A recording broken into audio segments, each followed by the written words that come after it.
کبھی کبھی انسان کا دل کسی چیز کے لیے بہت تڑپتا ہے، اتنا کہ اس کے لیے صبر کرنا بھی مشکل ہو جاتا ہے۔ انسان ہر روز اس چیز کو حاصل کرنے کے لیے ہر اس لمحے دعا کرنے کی کوشش کرتا ہے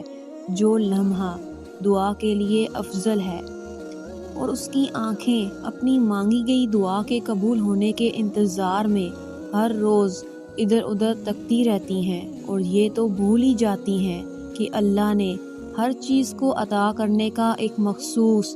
اور بہترین وقت مقرر کر رکھا ہے۔